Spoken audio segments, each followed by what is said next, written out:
Welcome back to Humanity 2.0. In today's episode, we continue our journey with Tina Erwin, psychic, author, and amazing human. We are deep diving into her extraordinary experiences with the spirit world, grief, talking on ghosts, and the complexities of life, death, and the unseen. Enjoy this part 2, which is also an H2O first. You are incredible. Everything you've done and the effect you've had on other people. That's immense. I mean, we could only hope to, affect a couple people for the better, but you've affected many for the better and given them direction and just that compassion that they needed to go to their next place.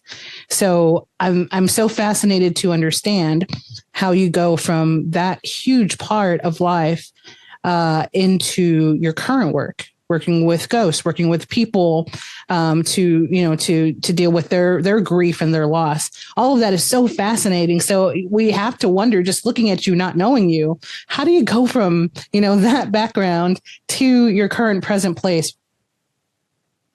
I've always been a psychic.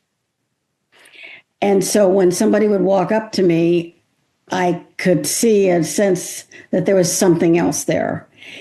And when I met my husband, my first day at my first duty station, after we eloped, it's like my psychic ability went into overdrive and all this stuff started happening and I didn't know what to do with it. I didn't know what it meant. And so there isn't anybody to ask. So I started to study everything I could get my hands on. Mm-hmm. And I realized that I'm not alone. I realized that we don't need to be afraid of death. We need to love life, and death will take care of itself. Mm-hmm. And that I discovered I could see ghosts. We were stationed in Italy for 3 years, and I was having dinner with a lieutenant one night while my husband had the duty. And I wrote 3 ghost books, ghost stories from the ghost point of view, volumes 1, 2, and 3. And this is in book 3. It's called The Lieutenant's Roommate. She's in the corner ironing her uniform, and I'm just chatting to her, and I look in the corner, and there's a man standing there. And I'm thinking, oh my gosh, there's a ghost in the corner. Does she know she has a ghost in her house? Mm. This, you go through this, can this be real? Seeing this, and he's got a fedora and a World War II trench coat. Mm-hmm. He's very jaunty. And so I said to her, do you have a ghost in the corner? And I was not expecting her answer. And she said, oh, you can see him? Oh, my goodness. Yeah, I can see him. She said, no one else has ever been able to see him. You must be really special. It's like, I didn't know I wanted to be that special, And she said, he's been with me all my life. I love him. I'm in love with him and he loves me. And then I can hear his thoughts. It's now we're dealing with a ghost and telepathy. And I can see this ghost in full aspect, which is you can hear them or sense them or they're wavy. No, I can see the complete form. Mm-hmm. And I can hear him. And he's telling me that he's loved her and on and on and on. And it took me a lot of years to understand that there was a lot of karma attached to that. She never married. She never lived a whole life. Mm-hmm. His name was Theodore. She was with Theodore. I think he's still with her. He saved her life a couple times. Mm-hmm. So he was in love with her. She died. They both died. She came back. He just stayed as a ghost and waited for her. But there's karma attached to being a ghost, which is not an element most people understand. If you are a ghost and you don't cross over into the heaven world, which is why I wrote the Crossing Over prayer book, so you can cross a ghost over. Mm-hmm. But I didn't know how to do that in 1977. I was kind of new at all this. Mm-hmm. I didn't realize that a ghost incurs karma until they've crossed over, and then the karmic clock stops. Because of his presence, she didn't live a whole life. Mm. She didn't know how to cross him over, and she was in love with a ghost. So she didn't have a full relationship with a mortal man. Mm-hmm. And she was a really fine naval officer. She did a great job. She was very well respected, even years later, till she retired. And after that, I had not only could I see ghosts, and I had the telepathy thing kind of went crazy. Then there were premonitions, or then I discovered, I didn't know this was what it was called, remote viewing. And then after I retired, it just went nuts, and I had to learn how to deal with it. So I had a massive range of experiences dealing with the dead. Suicides are always sorry. And I realized that no one's at peace till you cross them over. Mm-hmm. And if you can cross them over, then they're not influencing you. There was a client who had 17 family members committed suicide. Oh, gosh. So she was having suicidal ideation. Mm-hmm. Crossed over all 17 family members. She no longer wanted to kill herself because she was in resonance with suicide. So that's what I explain in my books, understanding the physics of metaphysics, why these things happen. God is the first scientist, the first mathematician and geologist and physicist. If you can begin to understand the physics of metaphysics, even a little bit, everything starts to make perfect sense. Then you can put all those pieces together. So I put all those pieces together, and then I had all these stories, and my daughter and my daughters-in-law said, you have to start writing this stuff down. My daughter-in-law and my youngest son were stationed in Germany. He's a senior master sergeant in the Air Force. And they had cats with them, and their cats would start sneezing. So my daughter-in-law would call me from Germany when we were living in California. She said, the cats are sneezing. And that was our cue that there were dead children coming to her. And together, we crossed over all those children. There's so many children died in World War II. And whether the concentration camps or bombings or starvation, people die. When the cat stopped sneezing, we got them all. Saved her a fortune in vet bills. But the spiritual service that she and I did together was really important. So there were many, many, many, many of those stories. Yeah. Oh, I'm sure. How did it initially start presenting itself to you when it first started? I know you said when you married your husband, then things started really ramping up. Before then, I guess going into it, what did you notice? I was a little kid, and I could see the ghost of my cat. I would see things in a dream, and then it would be there the next day. I could see things in the other realms, and I didn't know that's what I was doing.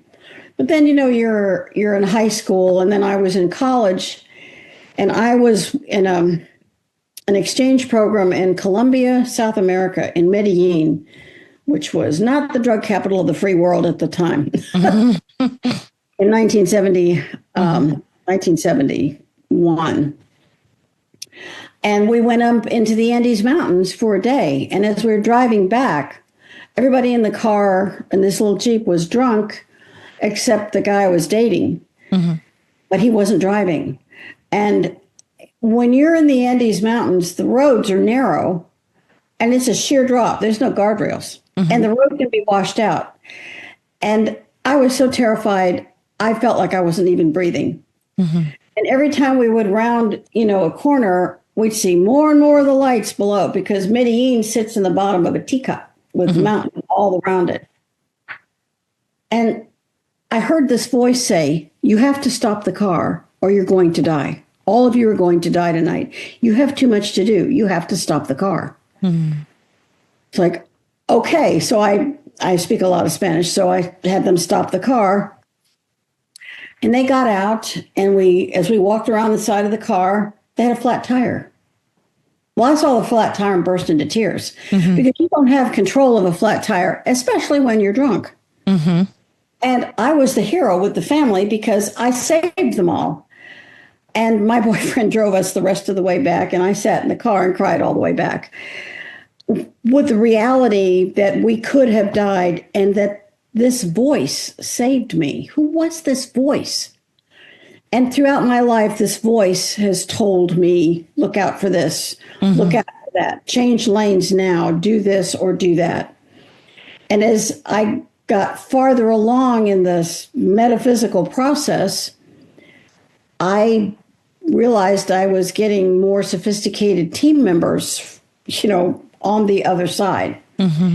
I would have premonitions of things. I've saved my husband's life several times where they would say, it would show me in a series of dreams something was going to happen. And then I would get to a point where I could see what that point was, either make this decision, go, don't go. I would stop him and the dream stopped because the premonition wasn't going to happen. Changed the future. And some things, if you have a premonition, you can change, and some things you can't change. And I wrote this book, Psychic Children, Psychic People. And it's a sizable book. And it has 70 case studies because it describes the sheer volume of psychic experience that people have, whether they're children or adults, and a lot of them are my stories, a lot of them are the stories of my clients, the things that have happened to them. And who woke up and her 7-year-old had psychic ability. You can't even wrap your brain around what this kid could do. And they were terrified. They didn't know what was going to happen. And there are some things that get people in trouble. There's some things that make a big difference and can keep you in a much safer place. And that's why I wrote the Crossing Over Prayer book, which looks like this. So that, let's say that your child sees a ghost. Well, if I'm abducted by aliens tomorrow, it would be nice to know what you can do about this. And that's why these prayers were written, because you can cross over the dead yourself. You don't have to have a medium. And the amount of experience that I have with this, with people experimenting with it, it's been remarkably successful. And what these prayers do is they connect you directly to God. And it doesn't matter what your faith is. It doesn't matter whether you believe they work or not. None of those things matter. What matters is that you have said words. In the beginning was the Word. The word is a vibration. When you say a prayer, you are saying and emitting a vibration, and that vibration goes out and it has an effect. And if you're helping someone who's lost and alone, who doesn't even know they're dead, it makes a huge difference. My brother used to work for Screen Actors Guild in Hollywood. I got a frantic call one evening. He said, a friend of mine, it was a hit and run. Her car broke down off some freeway and somebody hit her. He said, he says he was pretty psychic too. I can hear her and she still thinks she can be on the phone. He said, you've got to connect to her and cross her over. And because my brother was connected to her, I could follow that connection. And she's trying to talk to the cop. Cop doesn't know she's there. She just thinks he's rude. She has no idea she's dead. She doesn't see her body. It's the saddest thing. And all of a sudden, because I can remote view, I can project, this sounds so complicated, but I can project an energy to a location and it looks a little bright. They call me the light. And as I project that energy, she sees me and she walks up and she says, I don't know where you came from, but I need you to help me because this cop is being so rude. I'm so sorry, but I have to tell you that he can't hear you because you died. Oh, I can't be dead. I have a meeting with Paramount next week. I have a birthday party this weekend and a nail appointment tomorrow. So You don't. I can't be dead. I have a lot to do. So in the meantime, I'm bringing in these angels for her. And of course, as soon as you see these massive angels and they're glowing and beaming, you kind of get the picture that you didn't make it. And she said, she started stuttering. I can't be dead. My family, my work. I said, I'm so sorry, but it's over now. There's no going back. And then they took her, and that was it. And it's really heartbreaking. And at the same time, if you're going to help the dead, you have to have a very good appreciation for karma, because you do not know what karma is served by someone's life or death or at the point of their death. And railing against it, and it's really hard, especially when a child dies or a loved one is murdered. You don't always know what happened. But karma is always just and fair and balanced. And if you can study that, which is why I wrote books on karma and frequency and soul evolution, you can begin to look at the larger framework of how we fit into all that is happening around us. Is that making any sense? Yeah, it does. You mentioned energy. Energy doesn't go, it doesn't leave. It's everywhere. It's a physics law. Energy is neither created nor destroyed. Right. So when someone says there's no such things as ghosts, it's like, dude, you can't deny energy. You can't deny physics. So if the physics law that energy is neither created nor destroyed is absolute, then the energy that animates a mortal frame has to go somewhere. It simply changes form. And when it changes form, it moves from the third dimension to the fourth. And then when you cross over, you move to the fifth. And I have a lengthy description and discussion of the third, fourth, and fifth dimensions, so you can wrap your brain around these differentiations.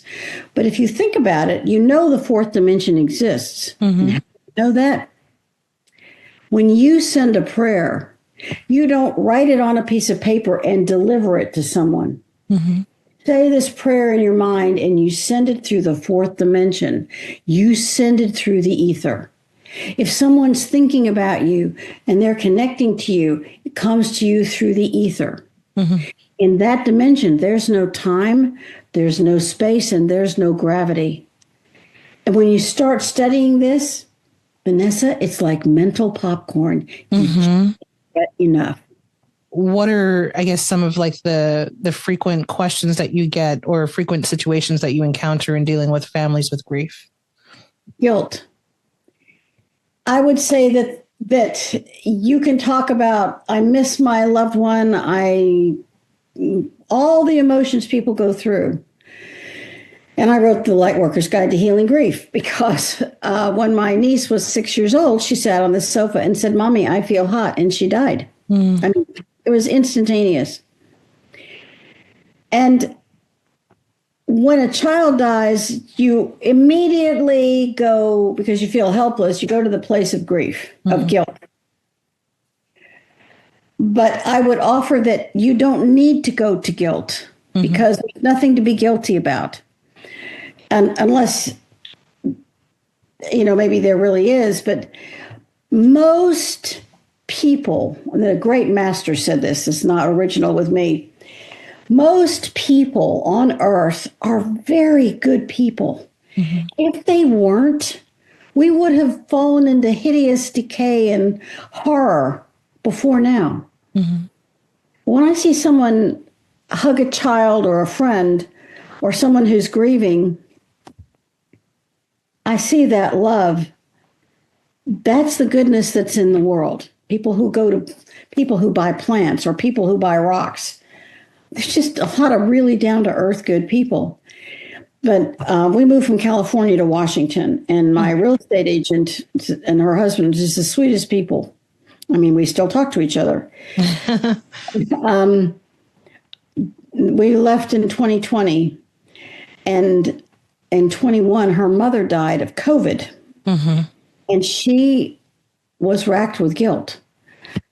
And so we worked together, and I said, how many days that you were taking care of your mom did you wake up and decide to ignore her or give her poor care? Oh, I didn't. I really did my best for my mom. And she recounted all of it. And I said, okay, so there wasn't a single day you were a slacker with your mom. Mm-hmm. Oh, no. And if you had it to do over, you would still do all those wonderful things for her. Yes, I would. But it must be my fault that she died. And I said, darling, it's not a fault. Sometimes it's time to go. And when it's time to go, there has to be an exit strategy. Mm-hmm. And this was hers. There is no need for guilt here. There's no need for guilt. And if you release that, think of the good things that you did for your mother. She would be so proud of you. You were good and kind and loving. There's nothing but goodness here. Mm. Go look in the mirror and see a good woman, a hardworking woman, a wonderful husband, and a wonderful family. Take guilt and just throw it in the trash and treasure your memories. We worked for quite a while. That's the gist of what I wanted her to understand. Because if you're taking care of someone and they die, you're going to feel guilty. I took care of my brother and he died of cancer. Mm-hmm. I did every last thing I could for him. But he was dying. It was over. And you have to get ready to go. And if you're the family member left behind, guilt doesn't make them come back. Guilt doesn't serve them. And it only acts as a detriment and a poison for your own body. Mm-hmm. You don't want that. You don't need that. Remember to love yourself, honor yourself for what you did for them, and talk about them. Talk about how you felt. I mean, we talk about my brother all the time. My niece who died, talk about her all the time. She was a character. She had 6 years. That was all she was going to have. Mm. And do we all miss her? Yes. We don't live 100 years, or as Social Security Administration, 300 years. Oh my gosh, they were in the Civil War. We live a certain period of time based on what we karmically need to do. Mm-hmm. And then we leave. That can be 1 day or 100 years. I don't know what the number is for me or anyone else. I only know that if you've loved someone and you did your very best for them, please forgive yourself and realize that you're a good person. And the person who died truly, truly loved you. And you're going to be all right. Like the crocus coming up through the snow that we've had up here, mm-hmm. or the snow in the south. You're a plucky spirit. And living on and loving more will mean that the love you had for that person lives on. And hopefully you crossed your loved one over, because that's the compassion you will want for yourself. Mm-hmm. So there you go. I think everyone could take from that message. I love it so much. You made me think of so many things. I lost my mom in January, and for my siblings, it was harder because they live where she lives. I live 5 hours away, mm-hmm. but I talked to her on the phone, and we had our relationship, and it was different from theirs. So I knew that this would come because she was 77. So I started preparing a couple of years ago because as they start to deteriorate. So I had a little bit of time to prepare, but of course it's never what you think it's going to be. Just one day she's there, or I talked to her the week prior, and then the next week I get a call from my sister when I'm pulling into work, that she's gone now. And so I'm glad that she had a peaceful, departure. She died in her sleep versus, having a terrible accident because she lived alone in a senior community. And my sister took it the hardest, but I took it more so as, she's free from pain and she's, in a better place with her family. So it was just interesting to go through that with my siblings, because again, we live far apart and we have, kind of separate lives. But to be back in my home city and to be with them and to observe how they process their grief and what it was that they were still holding on to. So yeah. And then COVID, people had family members die from COVID, and that was abrupt, where it wasn't always cancer or something else that was affecting their family member, but it was, just something that came and took them away. Right. Yes. It took my brother so suddenly. And before he passed, my mom said, don't come visit because he's getting better. And then he was gone. So I didn't get that final goodbye, but I know what my life was with him in it, and again, him too being free of pain and being, somewhere where he can enjoy, wherever he is in heaven with them. But I know that just observing other people who lost people during COVID, that it's a different type of grief. It's almost like an incomplete style of grief, right? Because there was really no finality. It wasn't, I had a disease and so then I died from that disease. It was so, strange. A lot of people died alone too. Yeah. Yeah. They couldn't be with them, which was so cruel. So cruel. Yeah. I mean, we were with my brother till the end. He died in 2017. And you do the best you can when people are dying. Some people, someone I'd known a long time died last week, and his family couldn't get there in time. It was very sad. And I feel when you are with people who are, maybe they're much, much older, when you're with them, be in the moment. One of my teachers, my spiritual teacher said, you really need to focus more on being in the moment. I went, what does that mean? I don't know what that means. And I had to learn it. And when you're in the moment, it's like if my grandchildren come over and I'm sitting there and I'm giving them my full attention in that moment. You're not thinking about grocery shopping or what am I going to make for supper? Or I've got to do this tomorrow. Put all those in little boxes and close the door. In this moment, you are with the person in front of you. And you're enjoying the exchange. And now what that does is it cements a memory, a special love, or the funny thing the person said. And that moment now is precious. Is when you leave the body, you take with you your Akashic record. I don't know if I'm sure you had people explain what happens at death, but maybe it would be a good thing to review it. We are connected. This actually goes to string theory and quantum entanglement, not to get too scientific, but string theory is that everything is connected. Well, through your solar plexus right here underneath your breastbone, you have something that emits called Kino-Aka substance. And those are called Aka chords, AKA chords. Aka is the beginning, is the root word for Akashic. Begin to see the connection. Those chords connect you to every person you've ever met, every place you've ever been, everything you've ever touched, every experience you've ever had.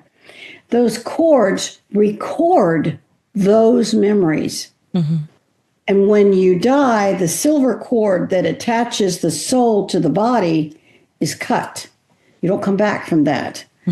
And then the seed atom of the soul is where those records are stored, and the seed atom of the soul leaves with the soul.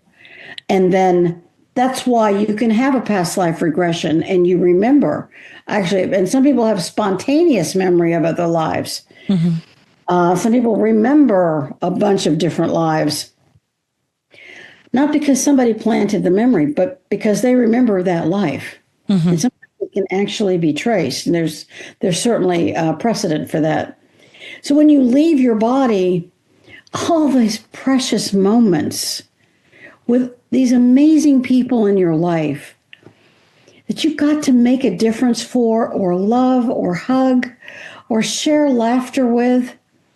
That is the point of living. When Christ walked the earth, there's a wonderful book called the Urantia book, Urantia. The back third of this book is the entire life of Christ from the moment of birth till his death. Every day is chronicled. It's the most remarkable book. Mm-hmm. When you learn the point, why did Christ walk the earth? To know us even better than we could possibly have imagined. To feel what it's like. Yes, you're this great master, but you're in a mortal body. Mm-hmm. And what does that feel like? What is the spark of anger when you have an injustice? What is this feeling of guilt when you felt like you should have done more? What does it mean to love? And what does it mean to love humanity? When you love humanity, you see them. I mean, a lot of people say, I hope this is my last life. I want to leave this. You know what? Right. So, but if you were really advanced and it was your last life, you would grieve. Because by that point, you would love humanity so much on such a sophisticated level that the thought of not seeing them again, mm-hmm. or reincarnating with all of these beloved people would be so sad for you that you would grieve. But there comes a point where you don't come back anymore. You have other things to do. Mm-hmm. While you're here, love humanity. You don't have to love the terrible things people do. You don't have to love the cruelties and the atrocities. Of course not. Just love people as a whole. And that's the whole point of your show. Kind of brings us full circle. Because when you see humanity as the same as yourself, you know, this mom loves her kids and this woman's husband died and I'm going to the Seattle Flower and Garden Show tomorrow with a whole bunch of my friends. Uh-huh. And we invited, this woman's husband died about 5 months ago. And so we invited her to go with us. Mm-hmm. And she said, yes, we need her to come with us. We want to put our arms around her and include her and love her, because may happen to some of us someday. Mm-hmm. And she's the sweetest woman, very, shy, but she's coming with us. And we're really thrilled about that. Mm-hmm. I don't know her well, but I met her a couple times. The whole point is to embrace the moments you're in and the people who are with you. It takes you out of yourself and it enables you to be maybe of greater service in any given moment. You never know when you're going to be called upon to just help somebody with a really bad day. Mm-hmm. So that's how we help humanity, right? Yes, 100%. I love everything you just said. Man, you've been so insightful and you've been such an amazing guest that I didn't have to do anything. You did it all. But it's so funny how, when we think about death and passing, we look back to life. It all comes back to life and appreciating life. It's so funny. Yeah, thank you so much for sharing all of your knowledge, or not all of it, but, little pieces of it, because you have vast knowledge, but it's been amazing to listen to. I could listen to you all day. We'll have to do another time. I've had so much fun here. Well, I'm so glad. I'm so glad that you're here, and thank you for the work that you do.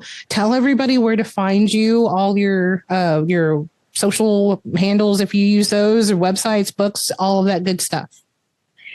You can find more about me on ghosthelpers.com or tinaerwin.com, Erwin with an E, and all my books are listed there.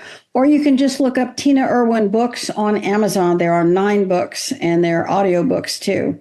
The ghost story books are a lot of people's favorites, although my best-selling book is the prayer book, ironically. So I do love I love teaching the living to help the dead. And when you do that, it's the compassion you will want for yourself. And again, thank you so much for having me. Thank you so much for being here, Tina. We'll see you guys next week on another episode of Humanity 2.0. Be kind to other humans and be compassionate. Thank you, guys.